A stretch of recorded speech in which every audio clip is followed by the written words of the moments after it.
joined different sororities to broaden their experiences. Maddie pledged with Pi Beta, Pi Beta Phi, yeah. While Kaylee pledged Alpha Phi.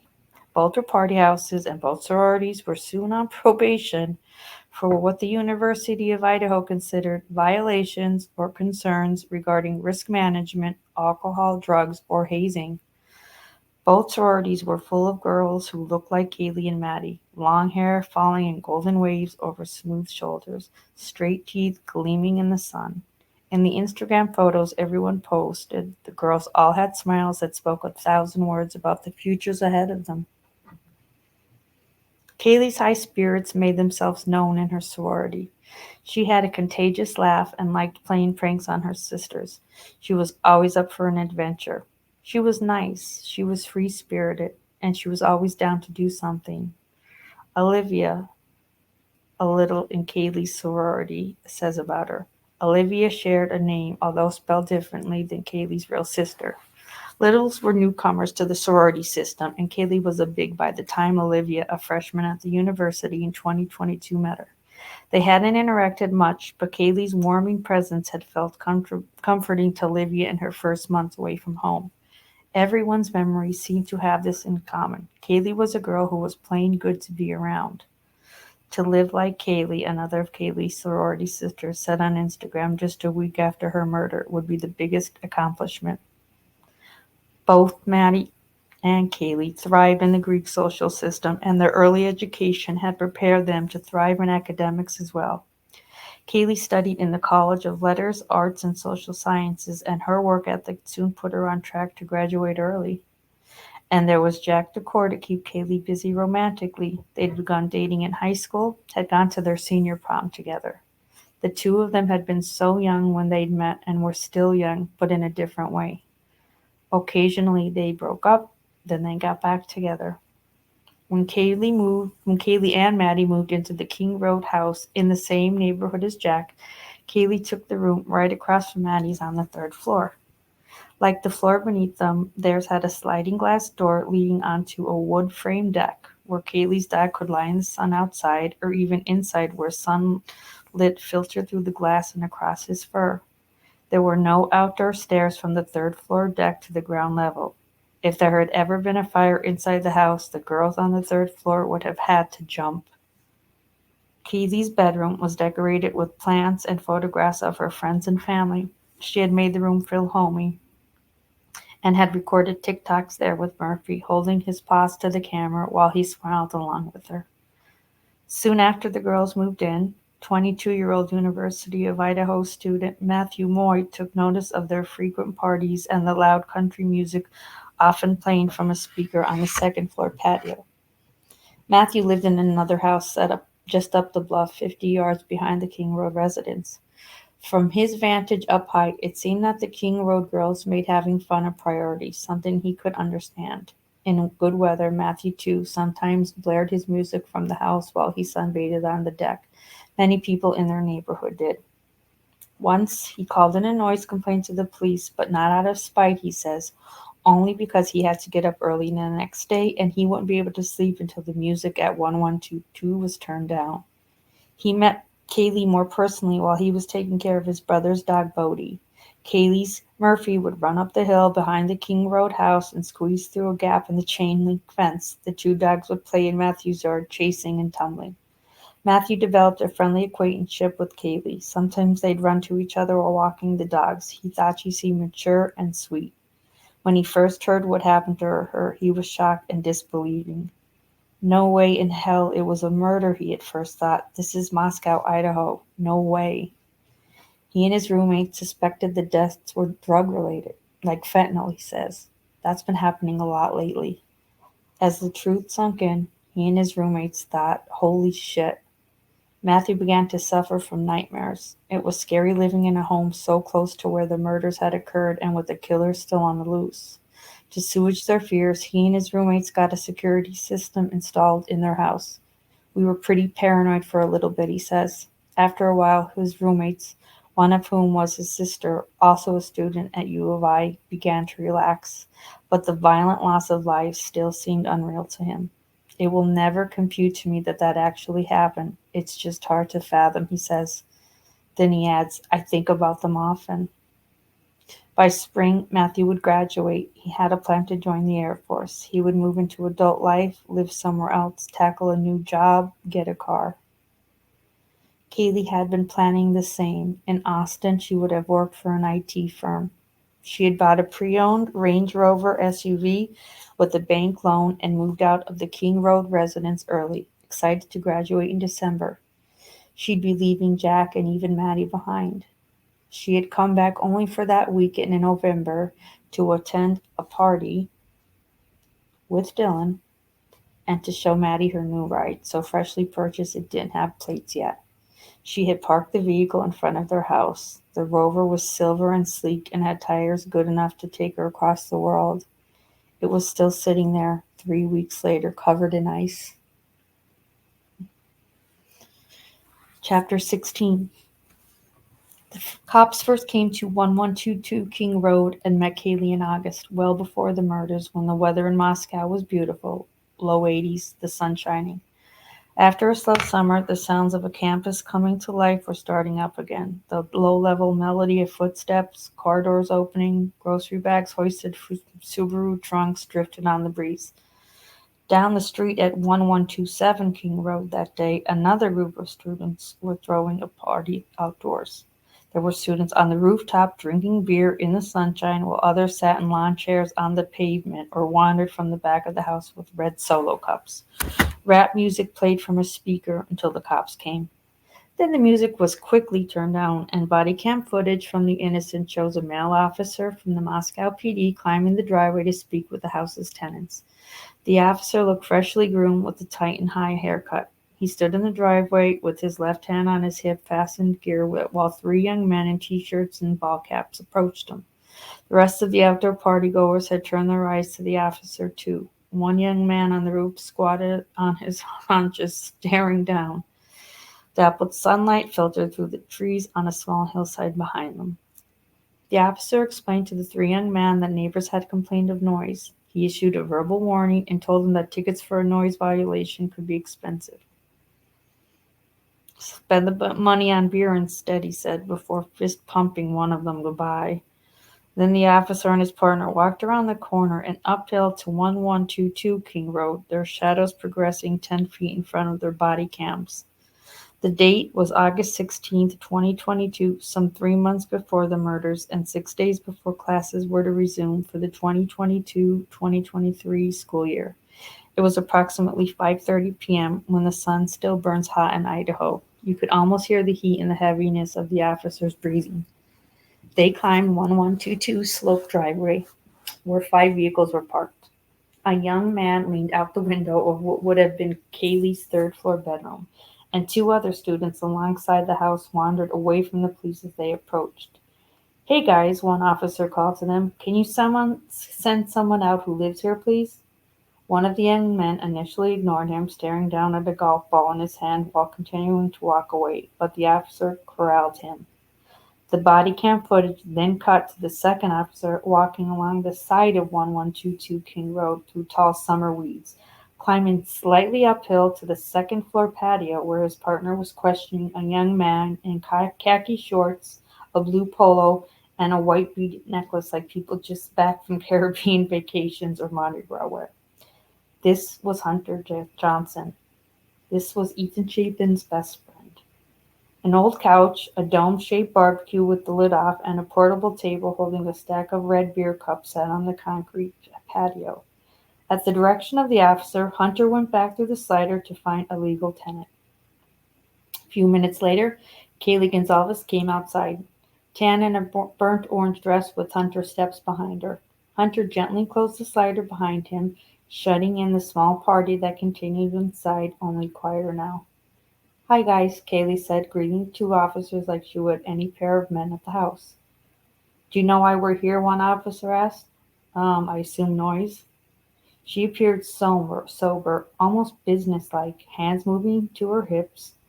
the way a homeowner might stand while awaiting a contractor's bid. Kind of like, lay it on me, what's the damage?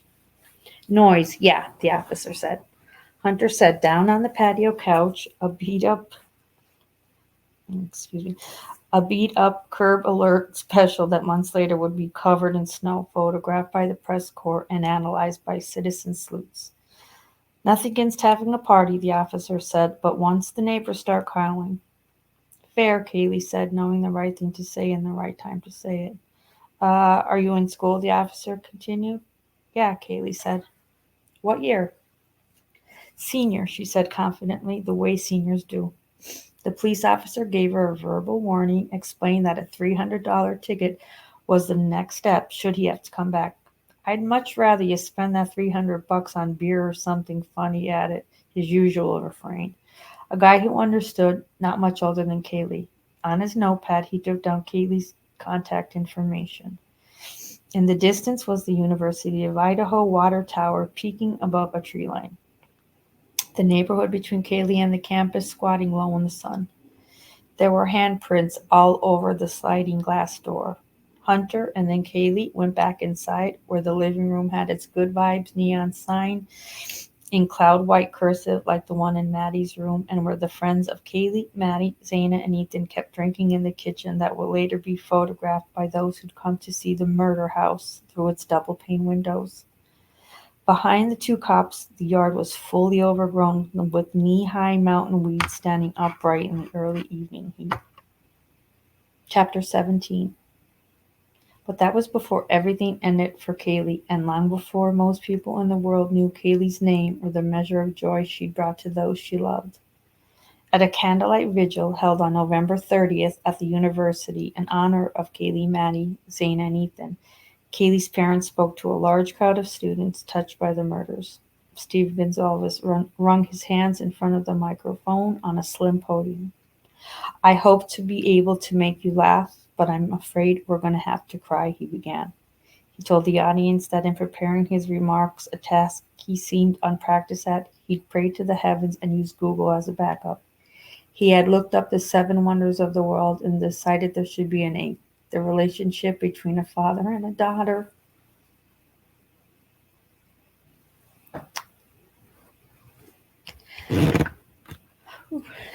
Excuse me. That is pretty wonderful, he told the audience. You start wondering the minute they put that baby in your hand, wondering what you're going to do.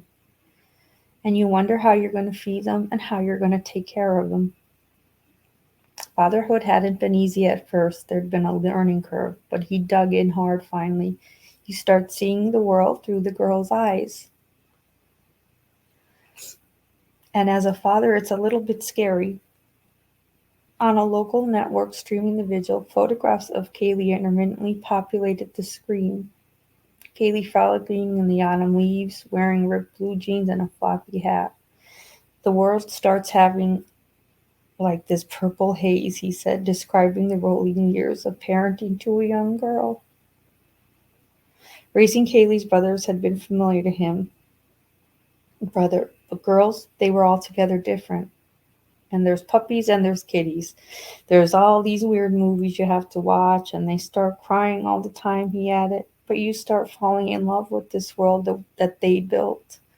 You see this world, and you don't have pickup trucks and all these footballs. You start seeing the beauty of what they have and what makes them special. Kaylee was on the screen again, the sun in her hair. Gonzalez continued through sniffles, fumbling a few jokes while his wife Christy, standing by his side, corrected him.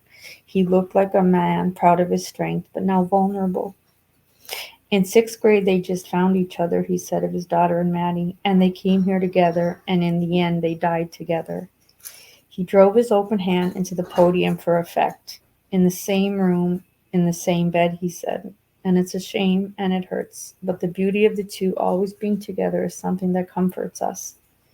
He told the large crowd of students how he thought they could heal. There's pain everywhere. You're just going to have to love each other. You guys are just going to have to hug each other. We're going to have to be a little awkward. The only cure to pain is to love. It's the only thing that's going to heal us, and it's the only thing that's going to heal you. A man in the audience kissed the head of the woman beside him, his arm around the shoulder of her winter jacket. Over the next several weeks before a suspect had been found, Steve Gonzalez continued to take the Moscow PD to task on camera, demanding answers they weren't yet ready to provide. He was fighting for his girls. He would have jumped into his car and solved the case himself, found his daughter's murderer the way any father would want to, but without insider information, evidence, or even the thought process of investigators, he felt robbed of the opportunity. He sat for interviews on Fox, Good Morning America, ABC, NBC, News Nation, and wherever else would have him, pleading for an internet-savvy public to help find his daughter's killer. He looked good on camera, his Carhartt-style jacket and worn ball cap vibing all-American dad, and he was well-spoken. It's hard for me to give up as a father my protective ability to other men, he said on Fox, and people could relate. The case was certainly getting more international attention because of him, which was all any parent would care about in the wake of their child's murder. A killer on the loose, everybody had said, and Gonzalez could feel the perpetrator slipping away. What he knew for certain was very little: the time of death, the method, a hunting knife, the coroner had said, and that the Moscow PD had no person of interest in their sights. Gonzalez and his family made flyers, and they mailed thousands to area businesses and homes, asking people to check their outdoor garbage cans for discarded evidence, asking people for their security footage, asking for tips to be sent to the Moscow PD, asking for help, plain and simple. Each night, Steve and Chrissy Gonzalez now went home to a family without Kaylee in it, a family that was heartbreakingly one person smaller than it had been just days before. No, two people. Maddie had felt like theirs also. Chapter 18. Maddie Mogan was an only child born in May 2001 to Ben and Karen Mogan in Eugene, Oregon, a small artsy college town on the Willamette River in the shadow of the Cascade Mountains, an hour from the Pacific coast. Her Aunt Katie, Ben's sister, was there on the day that Maddie was born. Even in the hospital, just a few hours old, Maddie had that cherubic face, dimpled smile, and sparkling eyes that would stay with her throughout her life. Aunt Katie instantly fell in love with her niece. 22 years later, in the long and difficult weeks after Maddie's murder, her Aunt Katie would be quoted in the Spokesman Review saying that the family would now all have a Maddie-shaped hole in our hearts. Maddie and her parents lived in Eugene until Maddie was 2, when Ben and Karen decided to return to their North Idaho roots and move back to Coeur d'Alene.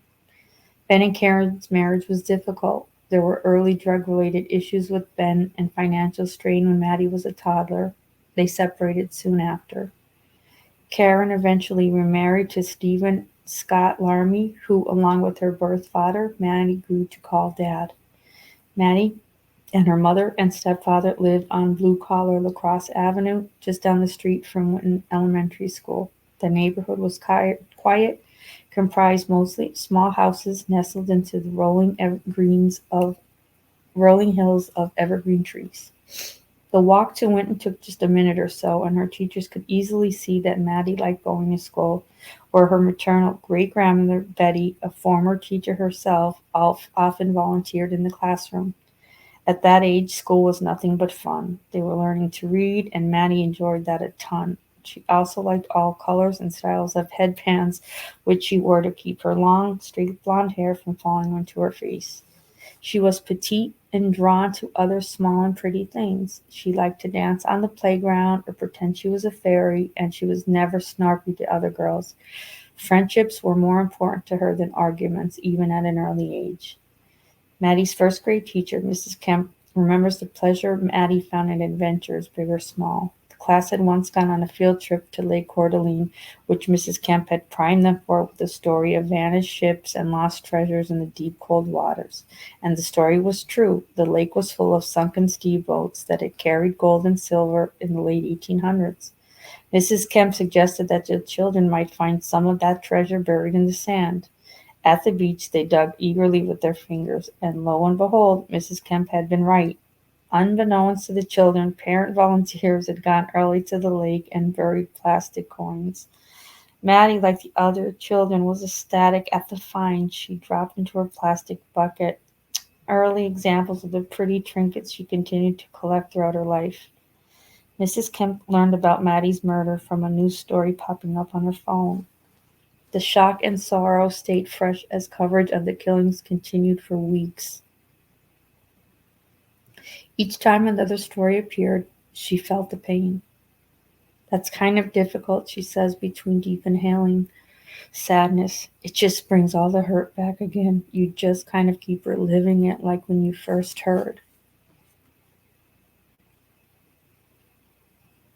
After Winton, Maddie was enrolled in the Coeur d'Alene charter, where she excelled academically and of course found Kaylee and the second family that would become as important to Maddie's development as her education would be. By her early teens, Maddie's Instagram account painted a picture of her close friendship with Kaylee and hinted at their mischief together. Beneath a vacation photo of palm trees when the girls were 13, they chatted in the comments. "Why did your mom call my mom?" Kaylee asked her with nervous emojis at it. "Probably about our birthday or something," Maddie said. "Oh, okay, cool." Then Kaylee added, "I had a mini heart attack at how much she could be calling about." Maddie was 13 at the time, a month before her 14th birthday. They were just kids, with Kaylee worried about the two of them getting caught at something, the way all kids worry, but in the tailwind of a tropical getaway. She posted another photo that year, an extreme close-up of one side of her face pressed to one side of Kaylee's face. Their eyes were the focus of the photograph, each of them clear and reflecting the light. Kaylee's eyes were brown, Maddie's were blue. "We look so ratchet," Kaylee commented, but Maddie had posted two emojis of queens next to the photo. A year later, Maddie posted a photo with Kaylee in Belize. The two of them wore bikinis, held each other close, stuck their tongues out at the camera. Maddie's life had come a long way from its early years of family struggle. She went to Mexico. She went to Santa Cruz, California with Kaylee. She walked on the wet sand while holding her sandals in her fingertips. There were boat rides on Lake Coeur d'Alene that summer and pool hangs. There were sunsets that were the color of burning gold over the water. It was July and Maddie was 15 when she posted a solemn-looking selfie. She was tan and her blonde hair was bleached even blonder by months of sunlight. "Nothing's forever," she wrote, without further explanation. Chapter 19. Maddie and Kaylee were inseparable throughout their time at the Coeur d'Alene Charter Academy, where they could have continued as students throughout high school. But both were looking for a more eclectic experience. They propositioned their parents and made the switch to Lake City High, where Maddie worked hard at her academics and broadened her social circle, flourishing in the bigger experience of attending a less rigid public school. Here she could celebrate Spirit Week and go to the homecoming dance. She wore a short black dress with sequins on the front, spent time getting ready, and posed for pictures. The experience of Lake City High was traditional and seemed to fit more with Maddie's vision for her life. At the Powder Puff football game in October of their freshman year, Kaylee played and Maddie was in the crowd, supporting her with a sign that read, "Kaylee G is the real MVP," in green-black letters painted with glitter. They were diving into the culture at Lake City, and they both wore it well. In November of that year, Maddie and Kaylee went to the Mac Miller concert at the Knitting Factory in Spokane, each of them with a black X and marker across one hand, signifying that they were under the legal drinking age. "It was dope," Maddie wrote on her Instagram. "I love you," Kaylee said. Over Christmas vacation, Maddie and Kaylee made candy, did their eyebrows, decorated Christmas trees with ornaments and tinsel, and by spring of their freshman year, they were in Seattle overlooking the bay with the Space Needle rising in the clouds. Then they were in Puerto Rico. They were in more swimming pools. They were wrapped in blankets beside roaring campfires. They were celebrating their birthdays together at Beverly's, a fine dining restaurant overlooking the tranquil water in Coeur d'Alene, with the docks outside the dining room's big picture windows full of expensive boats. At homecoming of Maddie's junior year, she posed for a photo with 7 of her friends. She wore a mauve-colored dress, and Kaylee wore a black one. The 5 boys in the photo all wore black pants and white shirts. Jack Decor was in the photo. He wore a black bow tie and black suspenders tightened around his lean torso. His belt buckle caught the daylight. His smile seemed hopeful. Maddie stood between Jack and another boy, her arms around each of them. Her knee was angled toward the camera. Her dress was perfectly fitted and tasteful, her hairstyle in classic ribbons across her shoulders. She was only a teenager, but she looked confident enough to run the world. Throughout high school, Maddie not only received top grades, but also worked at multiple jobs. According to her father, Ben, she even helped at her mother's workplace on occasion. Karen Laramie had been a general manager at the Baymont Inn and Suites, a mid-scale hotel franchise, and she later worked at the Coeur d'Alene Golf and Spa Resort, a 338-room hotel on Lake Coeur d'Alene with five-star dining, golf packages, and a full salon and spa. Maddie and some of her friends had cleaned the hotel rooms at the Baymont one summer, bailing her mother out during a staff shortage. Maddie took pride in helping and in doing what was right. In Donna Stobbs' English class, Maddie's first assignment was a reading autobiography. Students chose a book they felt personally connected to and explained why. Maddie chose To Kill a Mockingbird, which she felt attached to because, according to her essay, it taught her to always take the high ground even if people look bad on you for it. Although her parents had been divorced for years, things were amicable, and Maddie remained close to both of them. She and her mom even wore matching silver rings. If there was leftover strife in the family, you wouldn't know it from Maddie's Instagram feed, where nearly every photo she posted showed her looking not just insta happy, but genuinely at ease in the world. The past was mostly just the past after all. She rode on boats and rafts, stood beside railings overlooking ripples or tides or long sandy beaches, usually while accompanying the Gonzalez family. She was in Cabo, she was in Waikiki, she was in Grand Cayman. Or she was happy with her friends and snapshots from high school, but also when she got to college. Maddie and Xana in front of a white curtain with pink hearts on it, holding hands and grinning, pink balloons floating nearby. They held hands and their smiles were wide and white and magnetic. Or Maddie in a pink skirt and pink and white cowboy hat in front of a pink metallic fringe background designed for taking photos. Maddie's skirt looked like it was made of the same material, like she just wasn't celebrating, but knew how to wear the celebration too. Or Maddie posed with Bethany Funk, a year younger who would later become her downstairs roommate at the King Road house, each in pink sweatshirts for a photo during Bethany's initiation week at the sorority. Maddie smiling in the photo with her new sister like it was the first day of spring, no matter the season. On her Instagram, Maddie posted, "Never be a prisoner of your past. It was just a lesson, not a life sentence." And later would post, "It's not all sunshine and rainbows, but a good amount of it actually is." If there had been strife, she wasn't letting it get her down.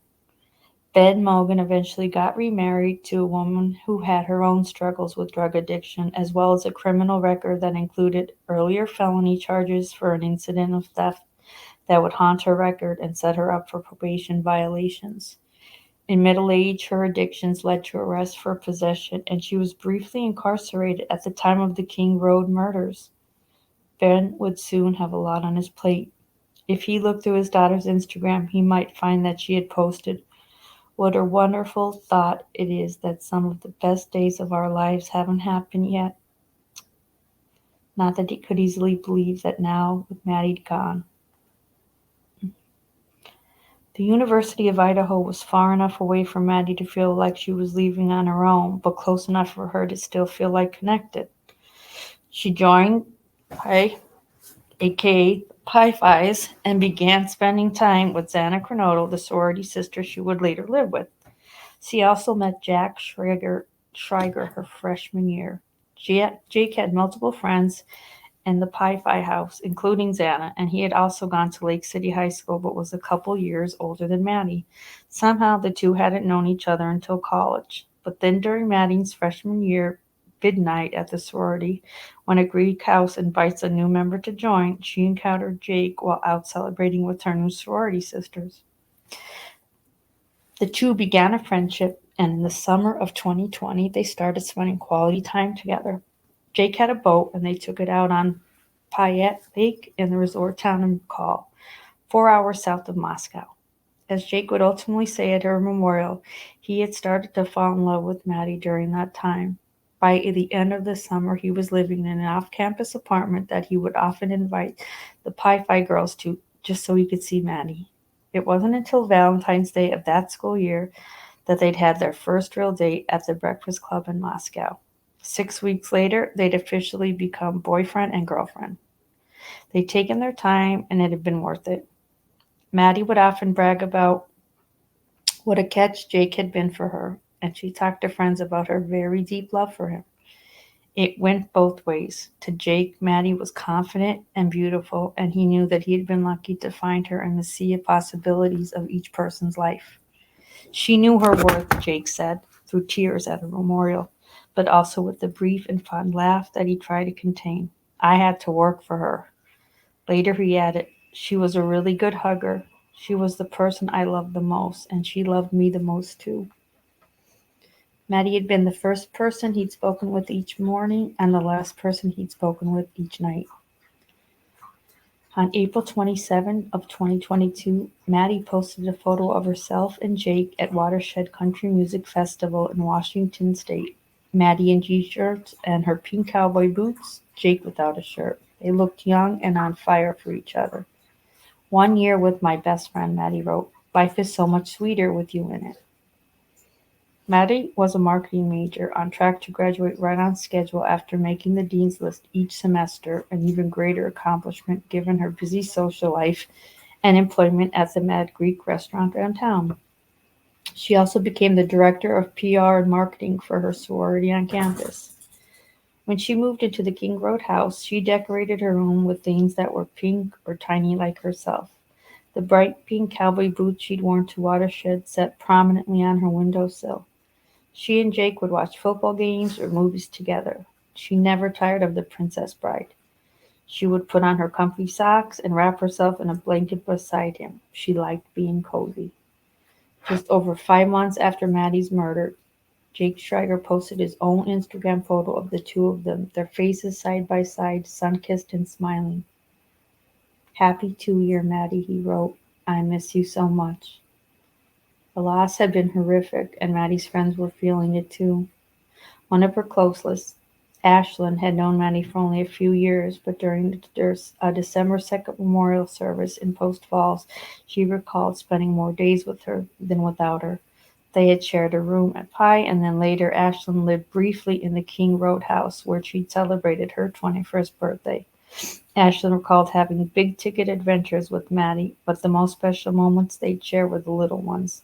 They woke up and made their coffees together, shared their agendas for each day, self-tanned on Wednesdays, listened to music while getting dressed together on Thursdays, and shared sweets after dinner. They wore matching bracelets. They wrote each other notes. They danced to Yeah by Usher. They'd even shared a zipped-up hoodie once on a cold night, the two of their bodies smushed into it. We pretty much did everything together, Ashlyn said. Our weeks were like copy and paste there for a while. She fought back tears, conjuring what Maddie had meant to her. You grow so much as a person on your own in college, Ashlyn said, but we got to grow together every step of the way. Going through the rest of her life without Maddie was going to be tough. I'm not only living for myself now, but for the rest of the life that Maddie wasn't able to live. Every chance she got, Ashlyn was going to do all the things that Maddie loved to do. She would watch the sunsets, go to concerts, take road trips. And she would imagine Maddie looking down on her with a smile. She's going to be a busy girl up in heaven because she is now the guardian angel to some wild ones who really need her down here. Another of Maddie's friends, Sophia, was Maddie's big at her sorority. She loved her mom, Sophia said through tears that shook her whole body during the memorial service. She always told me, don't you think my mom's so cute and so pretty? Maddie's mom, Karen, who would have done anything to give Maddie a better life, and Maddie knew it, Sylvia said. At the memorial service, Karen stood at the podium beside Maddie's stepfather, Scott. She wore a pink top and held her husband's arm. Scott wore a pink tie. He spoke of watching football games with little Maddie and of Maddie laughing when he would pick her up each time the Steelers scored, or Maddie riding on bikes or fishing with her family. She had been his and Karen's world, one that was a darker place now, he said. Eventually, he folded the pieces of paper he'd written his notes on. Karen had said nothing. The pain of speaking about her daughter into a microphone to the world seemed too much for her to bear. Not once did she let go of her husband's arm, as if she might have collapsed in grief without him there. The police were called again to 1122 King Road in the months before the murders, responding to another noise complaint, and this time it was Maddie they met. Just before 9 p.m. on September 1st, 2022, officers approached the front door and knocked loudly. The lights in the upper bedroom windows were like glowing white orbs in the night, and the downstairs bedroom windows had thin curtains pulled across them. Body cam footage showed police, 3 officers, and a ride-along observer had walked uphill toward the entry, their footsteps crunching on gravel. A raucous banter emanated from inside the house. There was no overhead light at the door, which had only become visible with the flashlight pointed at it. A young woman answered immediately, light spilling out from the residence. She wore shorts and a summer top and appeared to be slightly intoxicated but pleasant. One of the officers asked to speak to somebody on the lease, whoever was in charge of the resident that night. I can go get them real quick, the young woman said, closing the door on him. The front stoop went black again. A whole minute passed. Nobody came back. Another of the officers lifted a backpack from the nearby gravel. It was heavy with cans. There's a lot of fucking alcohol in there, he said. One of the officers knocked loudly again 7 times. The noise inside died down, but still nobody answered. We're only here for a noise complaint, the officer shouted. Come to the damn door. Another officer giggled off camera. Soon, all 3 officers circled the outside of the home, shining their flashlights. We're not leaving, an officer shouted toward a box fan ticking from a second-floor window. They'd seen shadows cross the room. He shined his strobe through it, but nobody came to the window. We can also see you, another officer shouted. Through a crease in the curtains of the front-facing kitchen window, another officer's body cam footage showed a set of golf clubs. Months later, the bag and clubs would be tagged as potential evidence, removal from the house streaming on most major networks. The clubs and a mattress stained with blood. Hunter Johnson and another student eventually answered the door for police. Hunter with his white necklace, a polo again, eyes bright and wide. The other boy with floppy hair, a t-shirt. So, I just looked for everyone that lives here and they're not here right now, Hunter said. No one's here that lives here at all? The disbelieving but practiced officer waited patiently. No one's here that lives here, Hunter repeated. Another officer interjected. So everyone here is trespassing. Well, no one's here that's trespassing, but no one's here that lives here right now. I have no clue where they went. No clue. Hunter's mannerisms and speech suggested he wasn't sober. They left and went over to some other party. His friend spoke over him. He too wore a white necklace and had a surfer boy look. Who does live here? Another officer said. What are their names? I'm not actually sure, Hunter's friend said. I live across the street. I just came over. I haven't drank a drop. Male? Female? A cop with a beard asked. I think it's mainly females, Hunter's friend said. I think it's like 4 females. Hunter said nothing, shaking his head as if he hadn't a clue. What sorority are they affiliated with, the officer asked. I don't know, the other kid said. I don't know, Hunter also said. I'm not stupid, the officer eventually told them. Hunter smiled. The officer pressured them further, patient but this time stern. I'd rather deal with this as a noise complaint than get a hold of the Greek council and the Greek board and all of that, and the dean of students, and playing all of these stupid fucking games. He shined his flashlight at the backpack of booze on the ground, adding an implicit threat. I guarantee you there's a lot of underage drinking here. Do you want us to try to get a name or a phone number? The boy with Hunter asked. If you could, the cop said. The 2 boys went inside. The cop started emptying the backpack of its alcohol, opening and then pouring what looked like a dozen cans of Truly vodka seltzer into the weeds. A few moments later, Hunter Johnson returned and held out an iPhone to the police. Maddie Mogan's name was on the screen, glowing in the dark in Hunter's hand. An officer took the phone and put her on speaker. "Can you hear me, Maddie?" "Yes, I can hear you." Her voice was like Kaylee's talking to the police, business casual and sober sounding. "Do you live at 1122 Queen Street?" The officer had confused Queen with King as they intersected just beyond the property. Maddie didn't correct him. "Yes, I do. The reason that we're here is that we received a noise complaint of loud music, partying. Once we approached the house, people started running away. They left a bunch of alcohol behind. We're not even coming for the alcohol. We're coming for the noise complaint." Maddie remained silent, listening. The officer seemed old enough to be her father. Eventually he scolded her. "You have a house full of random people." He was saying that Maddie needed to be careful without exactly saying it. He issued Maddie a verbal warning for the noise violation. He told her she needed to come home.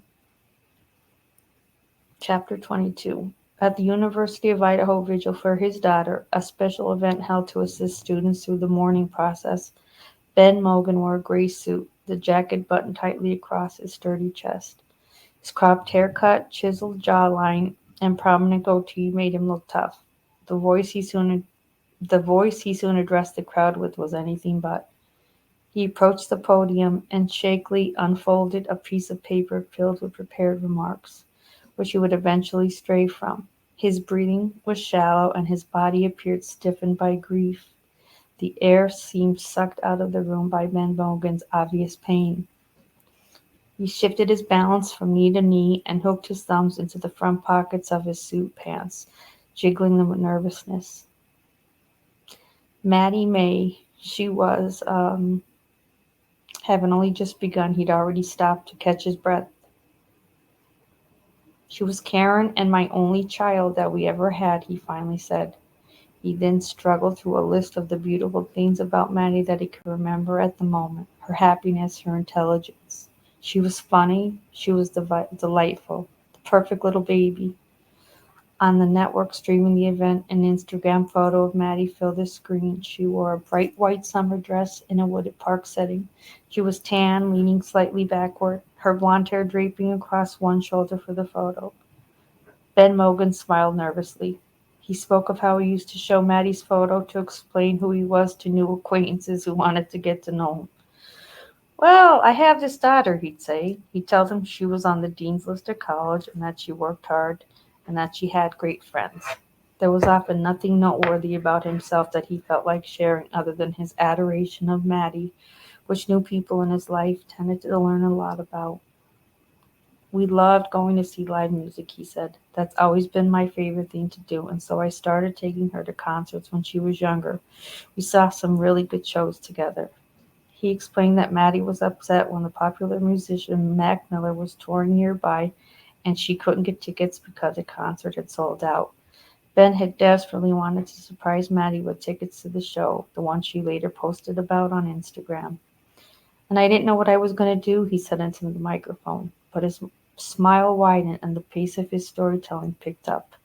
"And I entered all these radio station concerts, and like the night before it happened, I won 4 tickets and got to bring her and her friends, and they were meet and greet tickets." After the show, he and Maddie and her friends had been introduced to Mac Miller, he explained. That was one of the happiest moments Ben had of being Maddie's dad, coming through for her in the clutch, and he loved seeing her excitement for live music match his own. Ben was a man who cared about the little things, and he loved that his daughter did too. Many in the audience listening to him were holding one another close. With heartache in his voice, he spoke about Maddie's boyfriend, Jake Schreiger, whom she'd been dating for almost a year at the time of the murder. It was her first real relationship. "I'm so glad that she got to have had a little taste of what it's like to be in love with someone." And he choked on tears. "He's just a really great guy. They treated each other the way you're supposed to." And more tears came, but he pushed through them. "I was really proud to call him my daughter's boyfriend, and maybe someday they would have gotten married, you know." He looked downward, then at it without looking up. It seemed like it at least. After the vigil, Maddie's father returned to his home full of acoustic guitars, the 2 jobs he worked, the counseling sessions he attended. He'd been out at the movies by himself on November 13th when Maddie's mother called to tell him about the murders. Because he was in the theater, he hadn't responded right away. Then his own mother called and he knew something was wrong. He and Maddie's mother had cried together that day on the phone. The horror was unspeakable. The first Christmas without Maddie was excruciating. The snow had been falling like crazy in North Idaho, but he couldn't enjoy its beauty. His girl was gone and no one knew who had taken her. Eventually, Ben walked into a tattoo shop in Spokane Valley in Washington State, just across the border from Coeur d'Alene, and sat down for his first tattoo ever, a set of angel wings to match the tattoo Maddie and several of her sorority sisters had gotten. His father and stepfather, both in their 70s, joined him. In the tattoo parlor, they rolled up their shirt sleeves. Within minutes, the small black stencil of Maddie's wings had been inked into Ben's arms. Oh, very hard book. It's getting hard to read. It's pretty heavy. But I will keep going until I can't. So we are now at chapter 23. Xana Cronulla grew up in Post Falls, nestled in the heavily wooded Coeur d'Alene Mountains halfway to Washington State on the winding Spokane River. She and her older sister Jasmine, a confidant in her early years, although the girl's parents, Jeff and Kara, didn't last long together. In Xana's younger years, Jeff was briefly incarcerated on drug-related charges. Xana's mother was frequently incarcerated as well, even reportedly just weeks after Xana's birth. For a time, when Xana and her sister were still very young, both parents were in trouble at once and the girls needed to live with relatives. Xana's Aunt Kim, a big-hearted, church-going Christian, took them in. Her own children were grown, and she raised Xana and Jasmine for just under 2 years in Post Falls, loving them both dearly and offering the structure that had missing from their lives. Raising her nieces felt like a blessing to Kim. She'd had fun with the girls. Xana had been a joyful, impish child, her aunt recalled. On one occasion, when Xana was small, Kim was looking for her in the house and found her hiding out in the bathroom. She'd found my Crisco, Kim said of Xana during the Post Falls memorial service on December 2nd, and she'd wiped it all over her body like it was body lotion. She laughed at the memory. The bathroom had been covered in Crisco as well. It was all over the walls and on the floors. They lived in a house with squeaking floorboards, and the 2 girls slept in a room together. Many nights Xana liked to stay awake past her bedtime, getting out of bed to horse around. Aunt Kim, Xana won't go to bed and she's keeping me up, Jasmine would complain from the room down the hall. Kim would get out of her own bed to investigate, but her steps creaking along the floorboards would alert Xana to her imminent arrival. Every time she could hear Xana's little feet scurrying back to bed, and by the time Kim had reached the children's room, Xana would be back under her covers pretending nothing happened. It became a game they played together for a while. The girl's mother continued to struggle with drugs and the fallout of addiction, but eventually their father put the pieces of his life back together, and Xana and Jasmine went to live with him. He stayed healthy and stability lasted.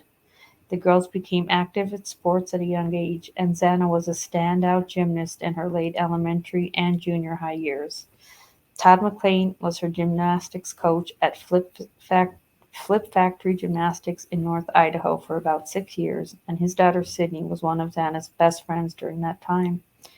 Xana's dad, divorced from the girl's mom by now, was working his job in construction and working hard to raise his children alone.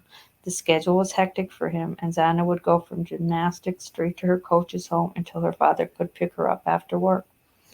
If you had spent 5 minutes with her, you would have fallen in love with her, her coach told an ABC reporter about those years. She just loved everybody, and she was so witty, so funny. She would have drawn you in. McLean's daughter, now a gymnastics coach herself at McLean's Newton Academy in Florida, agreed. She was just the funniest person, Sydney said of Xana during her early years when they were close, sharing gymnastics and a Jeep friendship. If you were with her, you were laughing the whole time. When Sydney heard about Xana's mother, she'd been preparing for an evening training session with her students. I'm sorry, when Sydney heard about Xana's murder, she'd been preparing for an evening training session with her students. The news was crushing, and then I coached. I was a hot mess all night watching the girls, she told the reporter. Because it's kind of like watching me and Xana's relationship, the relationships they have with each other. She could remember Xana as the little girl in a blue and white leotard, bows holding back her hair, the two of them together, sometimes wearing their medals around their necks after a weekend competition. We were really, really close in middle school, Sydney told News Nation. I always knew I could count on her, even now. She hesitated, her breath catching. It's just a lot, she said. Of the thousands of photos of Xana circulating online after her murder, she looked happy in each. In her TikTok videos, she was dancing or laughing, performing skits. She was jumping. She was holding out her arms, just like in the gymnastics photos of herself as a little girl. She was still smiling. She was little. It's almost like losing another daughter, Sydney's father told ABC. His eyes were bloodshot with sadness. Same age as my daughter. This could have been her. Chapter 24. When Xana and Jasmine were growing up, many people thought they were twins, even though Jasmine was 2 years older. They had the same high cheekbones, the warm toned skin, the long dark hair that hung straight down. When Xana was older, she wore half shirts and high waisted shorts in the summer, Carhartt beanies in the winter, her hair braided into long pigtails tucked into the collar of her puffy coat. She painted her nails red for formals, drank beer out of plastic cups, wore a scrunchie on her wrist sometimes. Her personality was magnetic, and Jasmine would often get upset when the two were teenagers because she thought her own friends liked Xana more than they liked Jasmine herself. Xana's friend Emily had a big sister who was friends with Jasmine, and the two older girls would side eye their younger siblings for grabbing all the attention and for generally being more cool. It was just an undeniable fact the older siblings thought, one they begrudgingly learned to deal with. Emily now remembered Xana through a stream of tears at the post-fall service. She was my other half, Emily said. Everyone knew we were a two-in-one deal. They'd been friends since the day they'd met. She was an amazing friend, comedian, pop star, therapist, sister, girlfriend, and daughter. This girl was the light in everyone's life. Emily constantly told Xana how much she loved her. After high school, they'd gone to different colleges, but still made time to see each other as often as possible. One time had e- One time Xana had even convinced Emily to drive to Moscow during a snowstorm because the two girls were missing each other. Emily says Xana guilt tripped her into the journey, complaining that they never had enough time together. Each time Emily would visit her at the University of Idaho, Xana would show her friend off as if it was the first time, even though everybody had already met her. She would reintroduce me and then introduce me again to all of her college friends as, this is my best friend, she's Asian, as if they couldn't figure that one out. Emily smiled through her tears.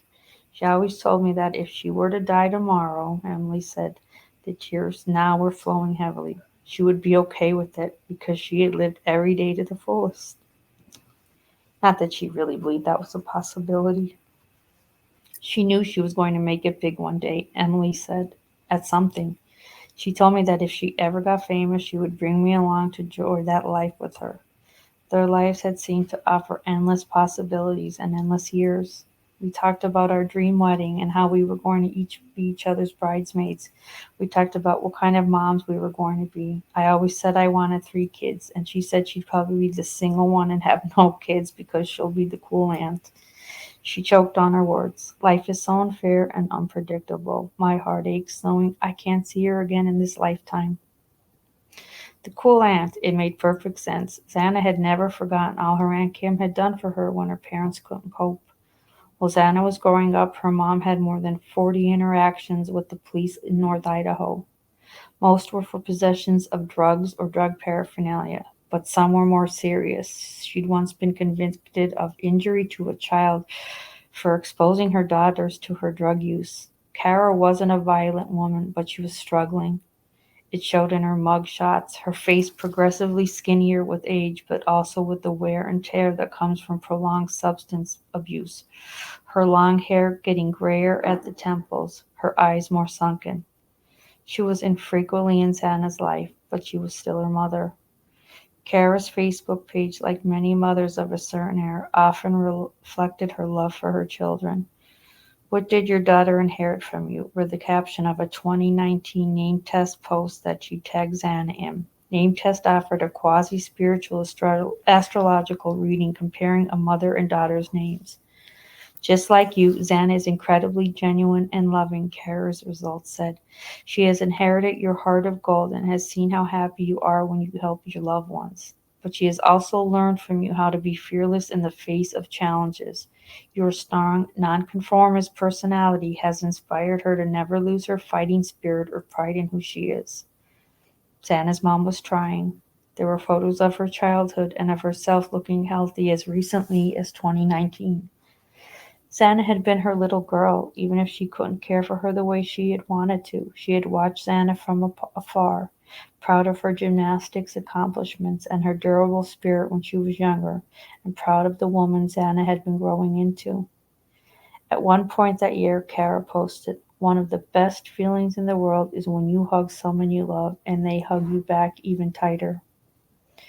3 years later, her daughter was dead and Kara had relapsed. Days after the murders, Kara was back in jail. Chapter 25. While in high school in Post Falls, Xana was on the volleyball, track, and soccer teams. She held down a job as well, working as a server at the Coeur d'Alene, Texas Roadhouse, between the Dollar Tree and the Red Lobster. The view from the restaurant's parking lot was less suburban. Just beyond were the rolling green foothills leading into the Coeur d'Alene National Forest and its 750,000 acres, which were among the most pristine in America, home to grizzly bears, wolves, cougars, and wolverines. Xana's home with her sister and father and their dog, Shoeshine, was modest and tidy with 4 bedrooms, dark hardwood floors, and a backyard with a green fenced-in lawn. Life with her father now was completely different than it had been in Xana's younger days. Jeff had started his own firm, Coronado Construction, building anything from small engineered decks to large, impressive houses with spiral staircases. He took the girls on family vacations, which Xana loved, and in time her lifestyle was similar to the comfortable one she'd lived with her Aunt Kim. She graduated from Post Falls High School in 2020, and by late that summer had moved to Moscow, where she was majoring in marketing at the University of Idaho, and she joined the Pi Beta Phi sorority. At Pi Phi, she became close to another freshman, a girl named Ella, who said after Xana's death that Xana cared about her relationships more than anything else, and that is the best quality anyone can have. At the memorial, Ella remembered the time at the end of their freshman year, after many of the other students had gone home for the summer, when she and Xana decided it would be a blast to get a kiddie pool and try to swim in it. The Moscow heat was scorching. They found a blow-up pool at a local store, then ran across the parking lot with it over their heads and stuffed it into Ella's car. They spent that day and many others that summer soaking in the shin-deep water the pool held. Actually, swimming, they discovered right away, wasn't an option. It's not much, but it's about the little things and the spontaneous things that don't seem interesting, but they become the best days of your life because of the people you're around, Ella said. A lot of my best days had Xana there. At the Mad Greek in downtown Moscow, a small family-owned restaurant where both Xana and Maddie worked, a coworker named Isla hadn't gotten the chance to know either of the girls too well, but they had trained her when she was first hired, and she remembers Xana as kind and helpful. Both she and Maddie were sweet, Isla says, a hint of tears in her eyes. Soon after she started at the restaurant, Isla would be wearing a black rubber memorial bracelet on her left wrist. The names of the 4 murder victims, including her co-workers, printed in the university's signature gold and yellow. The same bracelet appeared on the wrist of the daytime bartender at the corner club, a girl with blonde hair who slightly resembled Maddie, and on the wrists of baristas in local coffee shops, students walking through campuses, pedestrians in town hurrying to their jobs or stepping into stores or just getting into cars. The yellow of the font matched the yellow flowers Anna held in photographs, a small sunflower behind her ear and one as she posed beside a river, her hair draping forward over her halter top, dappled sunlight on the water. Chapter 26. Xana appeared in police body cam footage when the Moscow PD were once again called to 1122 King Road after an earlier noise complaint. Just after midnight on September 2nd, 2022, less than 4 hours after their warning to Maddie over the phone. Country singer Lee Brice played over an outdoor Bluetooth speaker on the second floor patio around the back of the house. A young man stood on the patio with his back to the approaching police officer who spotlighted the area with his flashlight. Moscow, excuse me, Moscow PD, the officer announced. A young woman tried to go back inside through the slider. Turn the music down, the officer now shouted from the weeds. They didn't. He shouted it again, gesturing with his flashlight. The music stopped. The officer told him, I need somebody to come to the door. The young man on the patio kept his back to the officer, who then added, the music stays off. The party's over.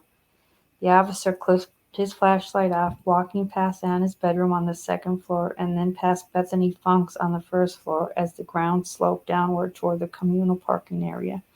The officer and his partner stood at the front door in the dark at first. When Xana eventually opened it, the officer shone his flashlight at her. She was barefoot, wearing black shorts and a red hoodie, her identification in her hand. Her eyes looked wobbly in their sockets, as if searching for rest. Hello, she said. Hello, miss. What's your name? The officer asked. Xana, she said. Xana, do you live here? Yes. She pushed her hair out of her face. Okay. Did Megan talk to you earlier? No. Okay. Does Megan live here? Xana looked confused. Megan? The officer's partner checked his notepad. Megan Mogan. Maddie Mogan. Yes, Xana said. Maddie Mogan, the first officer corrected himself. She does live here? Xana seemed caught off guard, searching for words, possibly intoxicated. Sorry. She's at the club. She's 21. I'm just going to bed. I had a couple of friends over, but this is my ID. She began to show the police officers her driver's license, turning it over in her hand and staring at it, but the officers didn't appear interested. Have you talked to Maddie tonight? Yes, I have, Xana said. She's at the corner club. Okay, did she tell you anything about anything that happened earlier? Honestly, not really. I've just been here just trying to go to bed. In the hot, wide beam of the officer's flashlight, Xana's fingers clutching her ID made shadows against the side of the house. The officer took her ID finally and handed it to his partner. Xana seemed more nervous than the situation called for. But then she'd grown up with police encounters that didn't necessarily end well. She again explained she wasn't 21, but that her roommates were. We're not here to talk about the alcohol stuff, the officer said. Okay, yeah, Xana seemed to relax finally. But this is the second noise complaint that we've had here tonight. I'm sorry, Xana said. So this time it was the blonde gal and the guy on the back porch playing music. I sincerely apologize, Xana told him. I'm just going to bed, so okay, just so you understand, you could be getting a misdemeanor citation for this, which means you have to go in front of a judge and explain why you couldn't keep the people in your house quiet. Okay, Xana said. We've already talked to Maddie once. The only reason she's not getting a ticket is because she's not standing here in front of me. But I'm telling you right now, if we have to come back, you're getting a ticket. Okay, so I'm not right now, Xana asked him. I'm fine right now. You're not getting a ticket right now. I'm just trying to go to bed. Okay. I understand. You guys, you're coming here. I'm just going. She awkwardly struggled for next words. Her body seemed to be losing balance from exhaustion. We could hear you from clear down the road when we were coming up here, the officer told her. I'm so sorry, Xana said. We're past the point of having polite conversations, okay? Yes, I'm sorry. I'm so sorry, Xana told him. Eventually, the officer's partner pointed to an upstairs window and asked, "Is the blonde gal and the guy up there, are they roommates too?" He was pointing to Dylan Mortensen's second floor bedroom. "I'm sorry, what?" He repeated, "The blonde gal and the guy that's upstairs, are they roommates too?" "None of my roommates are home," Xana said. "Those are all my friends." Before leaving, the first officer asked Xana, "Do you understand 100% what's going to happen?" "I understand," Xana said. "I'm just going to tell everyone, get the fuck out of here." The two police officers eventually turned back to the driveway. "You take care," one said to her. They snapped their flashlights off and the body cam footage went black. Chapter 27. Xana's mother, who sometimes went by the name Kara Kernodle, but more often Kara Northington, was arrested on drug-related charges in the days after Xana's murder.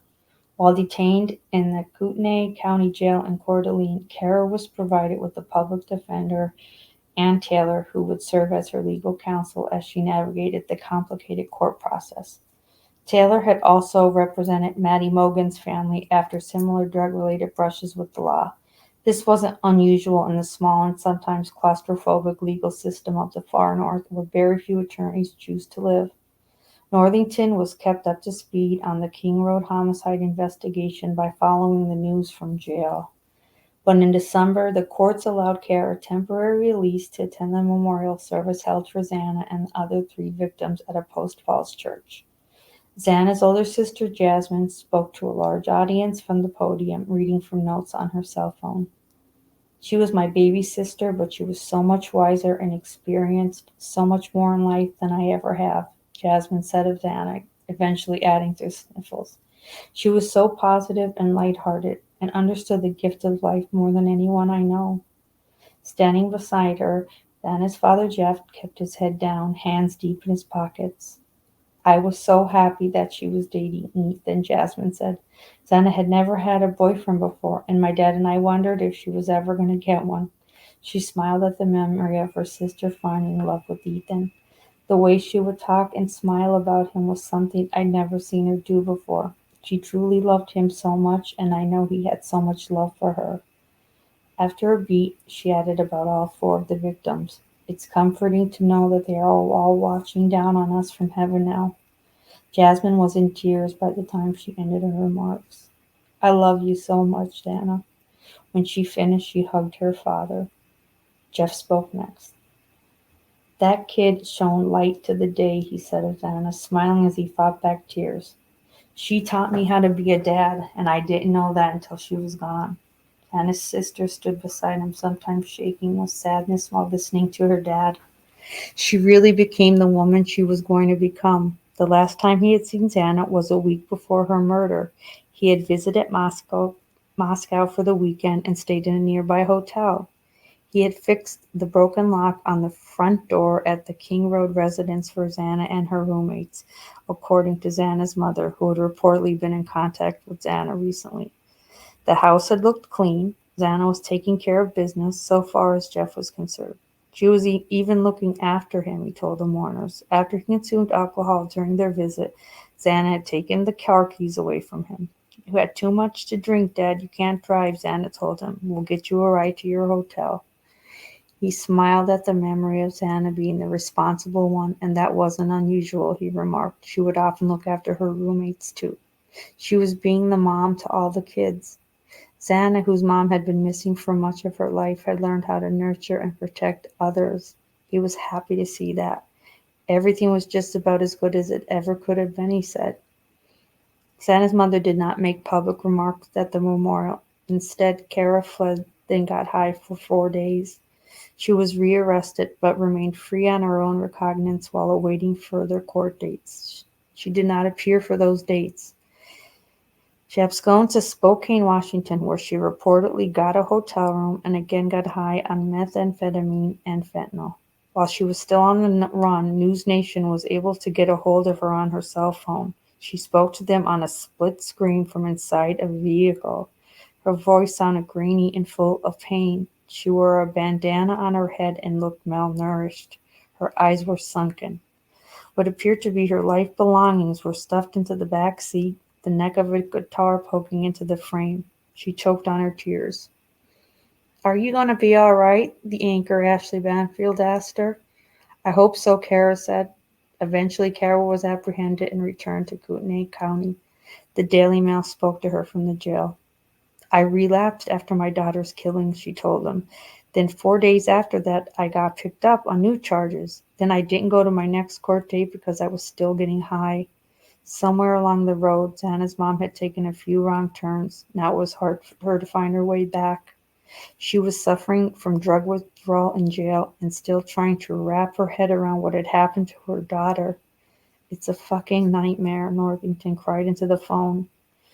Jeff Kernodle, too, was hounded by the press for interviews. He allowed his local station in Avondale, Arizona, to ask him a few questions over the phone. He was reportedly too distraught to appear on camera. His answers were brief. He had last heard from Xana on the night of the murders, he told the station. At midnight, he said, and she was fine. Her death was still so hard to comprehend. He had found minor salts in the autopsy report he'd been shown. Xana had apparently fought back against her killer. There were bruises on her arms. She was a tough kid, her dad said. He gave no more interviews. Chapter 28. When Ethan Chapin's mother gave birth to her triplets, Ethan was the first one out of the womb, followed by siblings at exactly 1 minute intervals. Ethan and his younger brother Hunter and sister Maisie shared an unusual bond of the roughly 3.6 billion births in America each year. Only about 3,000 are triplet births. Jim and Stacy felt especially blessed by an instantaneously full family. The Chapin trio and their parents lived in Mount Vernon, Washington, on the banks of the Skagit River in the Skagit Valley country farmhouse, known for its tulip industry. In the springtime, the tulip farms were like wide rainbows of color nestled between green forests and the snow-covered mountain peaks that lined the horizon. The Chapin home was spacious on an acre of lush green grass. Jim and Stacy owned Pacific Belting and Supply, selling and installing industrial conveyor belts, and made a nice living. Stacy had also been a teacher early on. The triplets attended the small public Conway school in Mount Vernon from kindergarten through 8th grade. Outside the school, the Chapins went on family vacations as the kids got older. They had the money and the love, and they didn't skimp on either. They traveled to the Dominican Republic and kayaked in the sea. They surfed in Mexico on boards twice as long as the kids were. They walked the beaches in Bahamas with swim towels draped around their necks. Closer to home, they chartered boats. They golfed together, played tennis, and picked apples. Even just around the house, the family was active. They planted a box garden on their sprawling lawn and lined it with freshly cut wood chips, the green sprouts catching full sunlight. They played basketball in their driveway after dinner with the sun going down and the clouds thinning and their American flag occasionally waving in the breeze. All three of the kids briefly played the clarinet. Ethan enjoyed sports above everything. He played club soccer for years, traveling to weekend tournaments with his brother and sister. At the Conway School, girls and boys played on the same team. Maisie, Hunter, and Ethan all practiced and played together in their matching blue shirts. The only difference was the red headband Maisie wore to keep her long hair pushed back. Our love language with Ethan was sports, his mother Stacy told a reporter. She had followed NFL football so she could bond with Ethan to a greater degree. She would send him text messages about the games she was watching. Stacy Chapin knew that sharing her children's passions would keep the family close. All three kids were athletic, so the family's life revolved around physical activities, especially when it came to Ethan. That and country music, his mom said, were his obsessions. And he was a good-natured goof. He was definitely the comedian of the three kids, she added. He always had something funny to say, and he was always laughing. Ethan's young basketball coach, the tattooed and bearded Tyler Amaye, said that to coach him was a pleasure. Ethan had been one of his favorite players and one of the top players on their county team since elementary school when he was already tall for his age. He would practice twice a week at the gym in Burlington, 10 minutes from his home. He always gave you that sincere, genuine eye contact, Tyler told the local Fox station. You knew he was locked in with whatever you were telling him. Tyler and Ethan had stayed in contact over the years, even when Ethan was in college. You could see that this boy had a bright future ahead. He lit up many of my dark days, Tyler told another reporter. Days where maybe things went wrong for me. Ethan comes into the gym and all of a sudden everything is meaningful again. I don't have kids, but if I had a daughter, I'd want her to be with Ethan. Big boned and broad shouldered, Ethan was among the largest wherever he went. It was hard to imagine him falling prey to violence. In TikTok, Instagram, and YouTube videos, Ethan was always smiling. He wore shorts and shook his booty to any song that was playing, dancing in the living room, in his bedroom, in the kitchen, always dancing, always gyrating for a quick laugh with his strong legs bouncing across the floor. He got drunk with his friends, danced while wearing a woman's bikini top, played beer pong, dressed up as a hot dog, used an upturned safety cone as a bullhorn, sang country music into his fist like it was a microphone. When he was young, he was clean shaven. Later, he grew a mustache. He shot hoops in the sun. He jumped over couches. He looked at the camera somebody was pointing at him and he gave it the peace sign, like a hello, but also an exit. Chapter 29. Ethan and his siblings went to Mount Vernon High School. The Seattle Times refers to Mount Vernon's athletic facilities as the gold standard of high school gymnasiums and the Sistine Chapel of Washington gyms. For somebody like Ethan, it was perfect. He played basketball for the school, and even as a sophomore, he was already 6'4", tied with another boy for the tallest on the Bulldogs team. In the photo from the era, Ethan is resting his arm across the shoulder of his brother Hunter, also a forward on the team. Hunter, standing 6'3", holds the basketball between his hands like a weapon. Even on the court, they stood side by side. Basketball, more than other sports, held Ethan's heart. He refereed youth basketball on the weekends in Mount Vernon and had a knack for communicating the nuances of the game to younger kids. His own positive experiences with his youth coach had rubbed off. He was shaping into a solid player and was doing well at Mount Vernon.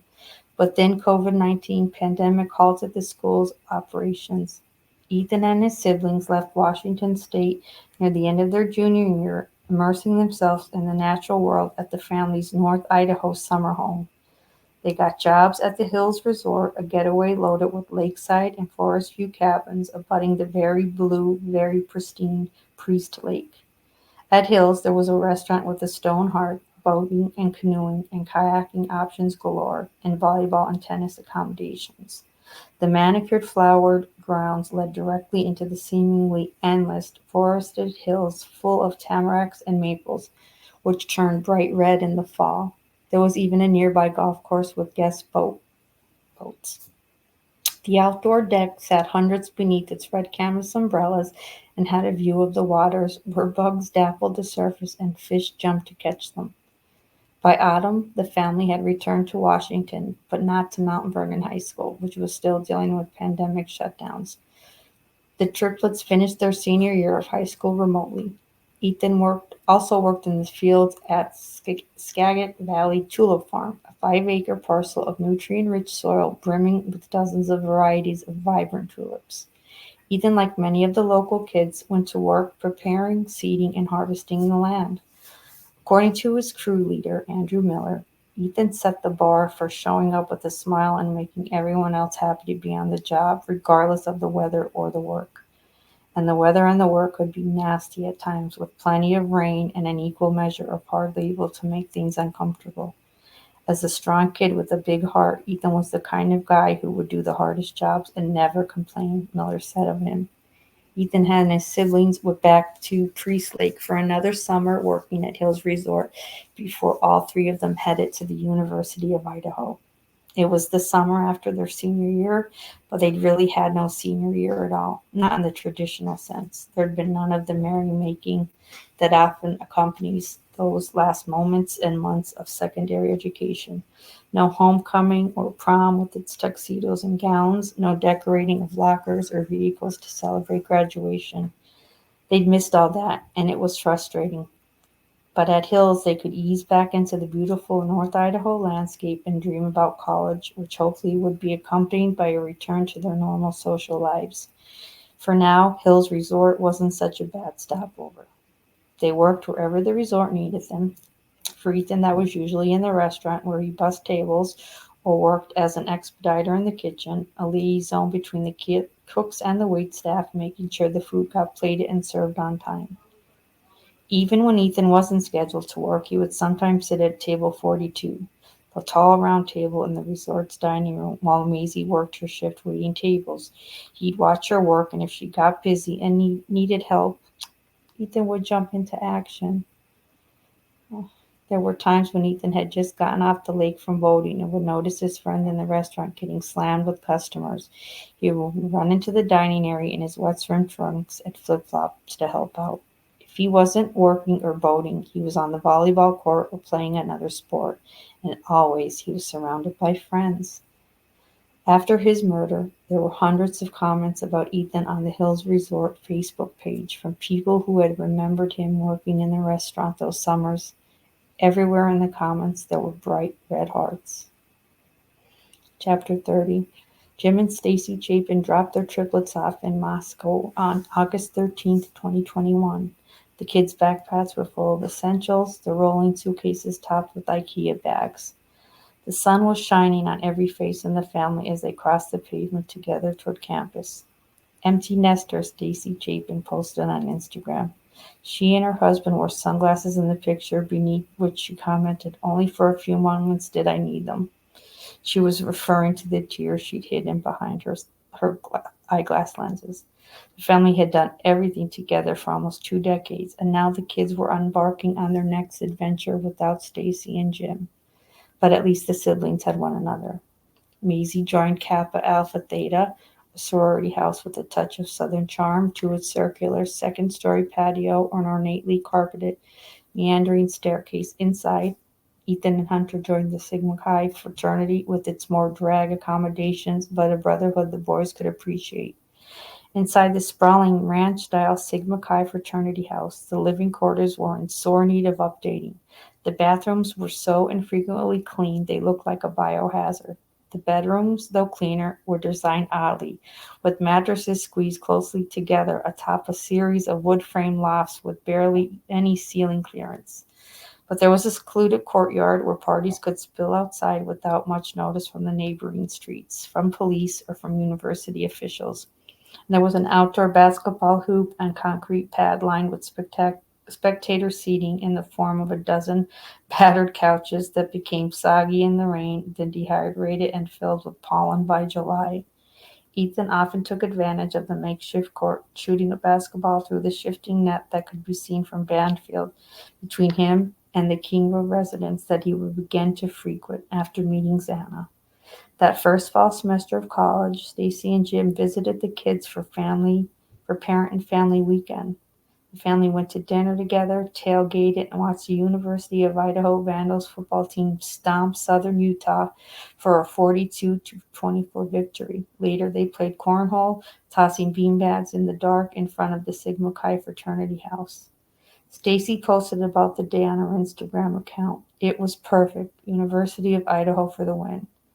Ethan, like most kids just getting to college after 2 years of COVID lockdowns, was experiencing the joy of finally socializing with his peers again, but also the mild discomfort that accompanied renewed confinement to classrooms. According to an English department advisor, he was struggling slightly with the curriculum, but he was passing his courses and excelling socially. And he'd become friends with Xana Kernodle, then started dating her. Stacy and Jim continued to bring their triplets together for family vacations, so life for the Chapin kids hadn't changed much. It had just gotten better. They had their freedom, and they had the comforts they'd grown up with at the same time. They spent their 2021 Christmas holiday at the Priest Lake Vacation Home. Maisie worked as a waitress at Hills during the Christmas break, and she was excited to be her parents' server when they ate there, bringing drinks in copper mugs to their lacquered table, the snow outside through the dining room windows weighing down the branches of the tamarack trees. For spring break, the family went to Mexico and swam in an infinity pool overlooking the ocean, just north of Puerto Vallarta. The water was blue and the wind was in the palm trees lining their resort. The summer after Ethan's freshman year, Xana got a taste of the seemingly luxurious lifestyle and cozy vibes that accompanied hanging out with the Chapin family. That was the summer Ethan brought her to Priest Lake. They spent time on the boat together, went golfing, took hikes. Xana had started following Ethan's mother's Instagram account and had begun to like her photos.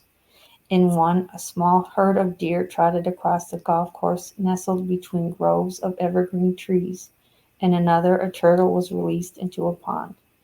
Everything seemed perfect, even the family's vacation home.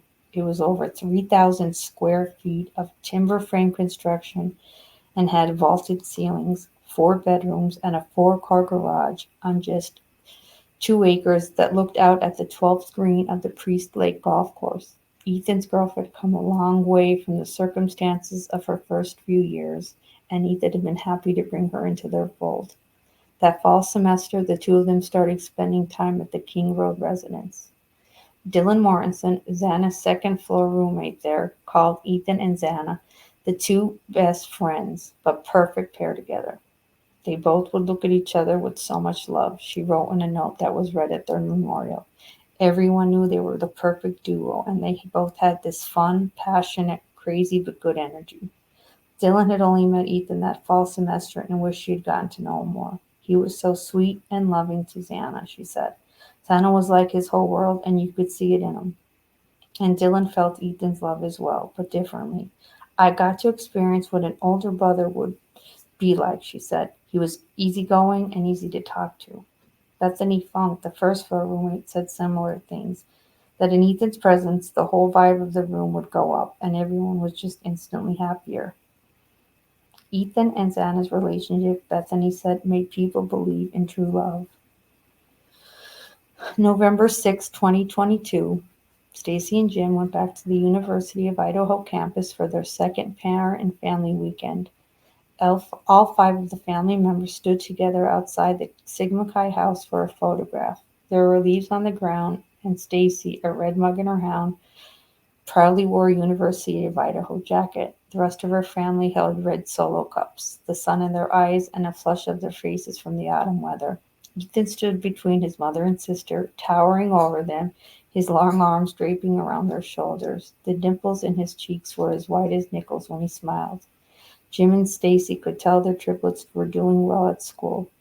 We no longer have to worry about these kids, Stacy said as they headed home 1 week before Ethan's murder. And I think we'll stop there. So we did quite a lot. We went from, just reiterate,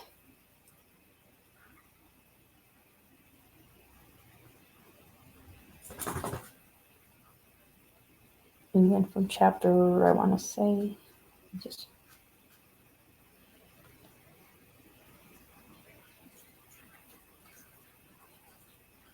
wow, we went from chapter 7. Thank goodness. We went from chapter 7 and finished through chapter 30. That's a lot. So you've got a lot ahead of you to read here, the replay crew. Hoping to do my next reading on a live. Let me know on my community tab or leave in the comments which book you'd rather me do for our next live. I can pick back up on chapter 31 with While Idaho Slept, or I could read from Matthew Perry's amazing memoir. I read through the interlude, so we would be starting at chapter 8. And hopefully that live will be within the next few days. I'm dealing with one of the little pups who has a pretty bad ear infection, and we go back to the vet on Friday. So I'll know more then as far as what my schedule's like, because lately it's kind of just been waking up, hiding his pills in string cheese, then hiding his pills in either a burger or, yeah, don't kill me, linguine. He likes plain linguine with a spray of butter on it, like the fake butter. And then I crush the pill and put it in his linguine. No sauce, just plain linguine, like my son, with butter. It's weird, I know, but that's what I've been dealing with. So, and the eardrops for both dogs. So it's been, that was since last Friday. So yeah, it's kind of all been blurry. So just let me know if you're interested in either, continuing with this for my next life or Matthew Perry's memoir. Either one, they're both amazing. So I could tell you with this book, we have chapters 31 through chapter 60 to go. So I'll probably go just as fast with those, but it's always up to you, my members, my subscribers, all the support and love. As you know, I've been grieving my dad's loss. Has not been easy, but all of your comments keep me going. I can't thank you guys enough. And for those that have so far joined as a member, thank you for supporting the channel. It really does mean a lot to me. If you're not a member, join, because we're going to start, when we do start back up, I will be doing a lot of, the readings will be more members only readings on certain nights of the week. I'm still trying to figure that out. So I hope that more of you could join with us on members only. And also we can, just do kind of like an open mic nights is what I would like to do with my members only. Play trivia, do fun things that we can talk more about once we're within the members only stream. I don't want to say much more here because I'd like it to be a surprise. So other than that, I do appreciate, again, that you guys listening to these pre-recorded readings. I know they're not as much fun as when we're all in chat and I'm reading. But for now, I hope this gets you through. It does for me. Keeps me connected. And I will see and talk to you all very soon. Love you all. Have a great night.